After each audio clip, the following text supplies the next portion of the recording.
Bom, o Superior Tribunal de Justiça, Claudio Humberto, ontem aceitou o pedido de defesa do ex-presidente Lula e o Tribunal Regional Federal da 4ª Região ficou impedido de analisar se a sentença do caso do sítio de Atibaia vai ser anulada. Os advogados de Lula, que devem ser recordistas de recursos na justiça brasileira, alegaram que há uma questão mais ampla sobre o cancelamento da ação toda, que foi solicitada e deveria ser analisada antes. Os desembargadores analisariam se o caso deveria voltar para a primeira instância.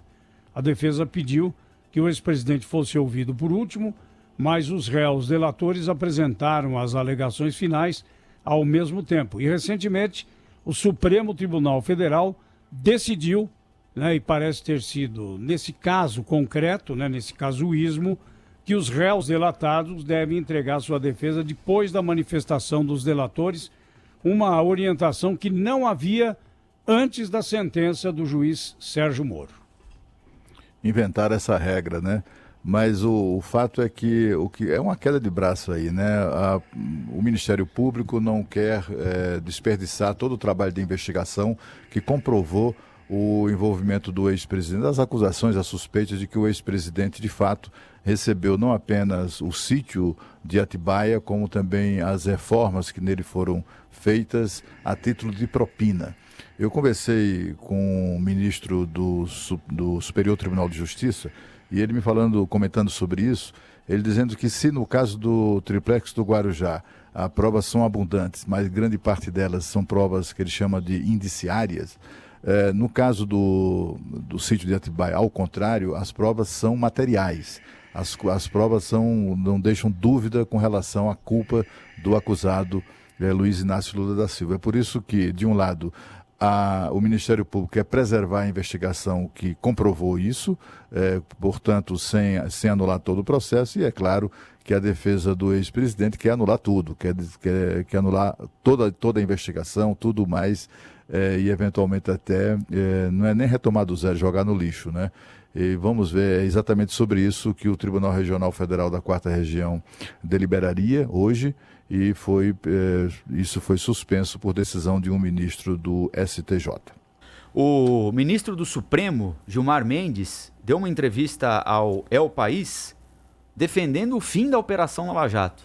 Para ele deu-se poder para gente muito chinfrim, mequetrefe. Ele usa esse tipo de expressão baixa para se referir aos investigadores lá de Curitiba, e nós já fizemos alguns reparos aqui, mas que fizeram um belíssimo trabalho e revelaram ao mundo um grande esquema de corrupção que existia e talvez ainda exista por aqui, né? O ministro defendeu o fim da Lava Jato, diz que não há mais fato concreto a ser investigado, porque, segundo ele, o que havia de denúncia de corrupção na Petrobras, que era o motivo, o objeto da Operação Lava Jato, já foi desvendado. Portanto, na avaliação dele, Gilmar Mendes, papo encerrado, não há mais porquê a manutenção da força-tarefa da Operação Lava Jato. Mais claro do que isso, impossível, né? Agora, é claro que nós já conhecemos a má vontade do ministro Gilmar Mendes com a Operação Lava Jato. Ele faz algumas críticas que são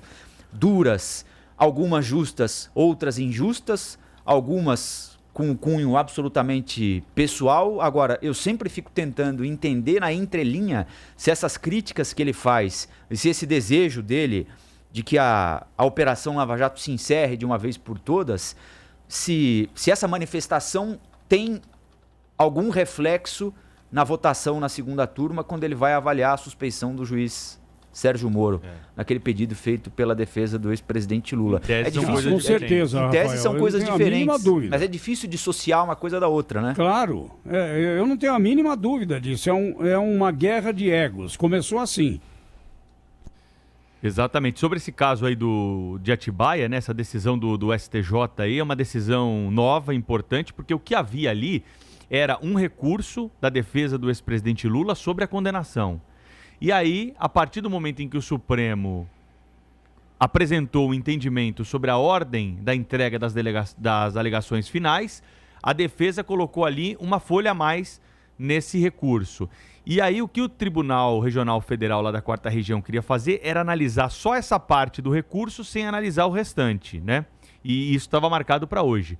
E aí, por uma determinação do STJ, provocado, claro, pela defesa do Lula, que mais uma vez, com rapidez, conseguiu uma decisão em Tribunal Superior, o julgamento não vai acontecer mais hoje e provavelmente os desembargadores do TRF4 terão de julgar a acusação toda junta. O que é certo que a lei diz não tem, é interpretação mesmo, né? Então a gente fica aí com a interpretação do STJ até o momento. Olha o que o ministro diz aqui sobre a Lava Jato. A pergunta: em sua opinião, qual o futuro da Lava Jato?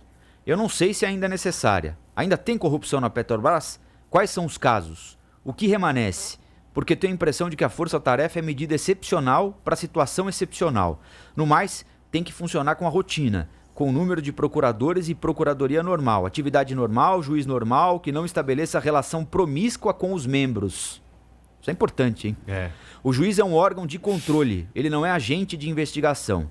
E esta confusão se estabeleceu também por causa disso. Esse trecho aqui da resposta dele é bastante importante para a gente tentar avaliar o que virá por aí em novembro, quando ele vai julgar a suspeição do juiz Sérgio Moro, né?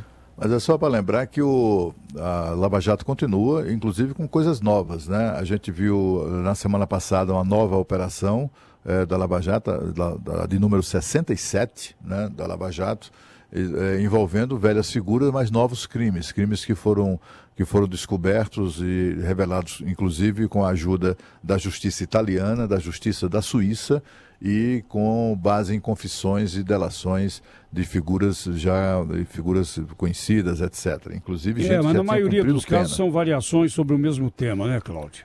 Mas é fato novo também que está acontecendo. Você vê agora, com a prisão desse Arthur, do rei Arthur, né, lá em Miami, ele foi solto já, né? E não tem como trazê-lo para cá, né? Mas ele ele prestou depoimento lá nos Estados Unidos, confirmou tudo e é possível que esse depoimento dele também suscite um novo desdobramento, né? Enfim, talvez... Mas aí pega o Sérgio Cabral, né? Frontalmente.